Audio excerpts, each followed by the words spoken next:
Hi everyone, I'm going to take you through an unboxing of SolarBot, showing you what's inside the box and why it's inside the box.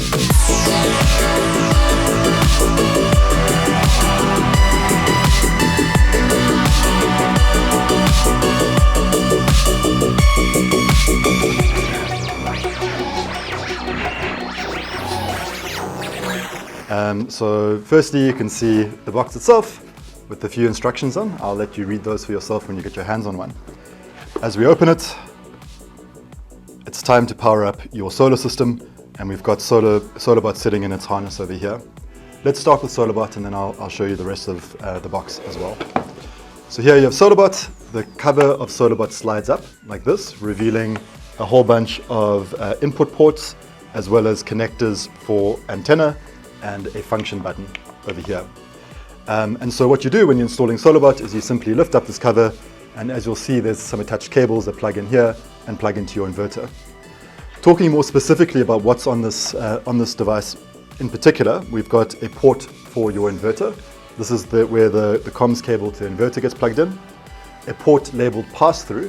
What this enables you to do is to plug your existing dongle into SolarBot and still use its associated application. So for example, if you're using the SunSync app or the SolarMan app, you can simply plug your SunSync dongle or your SolarMan dongle into the pass-through port and you'll be able to continue using those applications as you were before. The same goes for Solar Assistant and most other loggers. The next port there is for battery.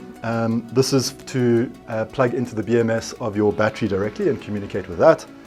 Plumbus is our Plentify name for our all-purpose home device. Basically, you can plug anything in there as long as it's been approved by Plentify, and there's going to be lots of exciting peripherals coming in the future making use of Plumbus. Finally, there's a power supply, which is a barrel jack port over there, taking a 5 to 12 volt DC input. However, SolarBot is also powered off the inverter supply if it's provided. Then we've got the antenna ports, both for RF on this side and for Wi-Fi on this side. This does not ship standard with external antennae, but if there's a communication issue, then we'll ship those out to improve the range. As I mentioned, there's a function button over here, which will do lots of fun things as you get to installing this device. There's a little hole over here through which an LED shines when it's open, and when the lid's closed, it shines through the O of SolarBot, which indicates the status of the device in different colors. And then finally, well, not second to last rather, there's a little ID sticker over there with a QR code. This is going to become important when you're installing this device because this is the unique identifier for that device which will be used. One last view is looking at the back of this thing. You can see some strange looking tape over here. This is a piece of genderless Velcro tape. So basically the idea with mounting SolarBot is you simply tear the backing off of this tape, and if you've got a smooth wall you can press it directly onto the wall with no screwing required. And if you don't have a smooth wall, we've got a mounting plate, which we'll get to in a second. So that is the SolarBot hardware. Let's continue looking inside the box. So as we go deeper into the box, the first thing we find is the installation manual. This is a manual which is provided to every installer with step-by-step instructions on how to install a SolarBot, as well as how to troubleshoot if anything goes wrong. We'll obviously take all installers through the details of this during installation training. Going back to the box, the next thing we have here is our quick starter guide. This is given by the installer to the end user after completing the installation. And what this thing contains is instructions on why and how to register on the app. Effectively, what the user is going to be doing is using their Hotbot and SolarBot IDs in order to do this, being this QR code on the side of the device. Going deeper into the box still, there is one more layer down here. And if we open up this box, we've got a bunch of peripherals that support the installation of SolarBot. So firstly, we have this mounting plate. So as I mentioned, with SolarBot, if you are attaching it to a smooth surface, you can just push that directly onto it. However, if the wall is not smooth, you can first screw in this mounting plate and then stick the SolarBot to the mounting plate. In order to mount that mounting plate, you obviously need screws. And so we include over here a couple of screws and wall plugs to attach that mounting plate to the wall.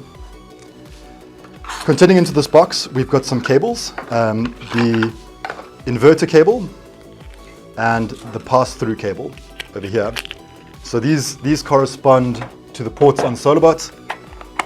Obviously the inverter cable plugs into the inverter port and the pass-through cable into the pass-through port. Let me just do that quickly to show you how easy it is. So on the hotbot side, we use these little telephone jacks, if you remember old school telephones that were wired, and you simply plug it in until it clips. And then the other side plugs into the comms port of your inverter.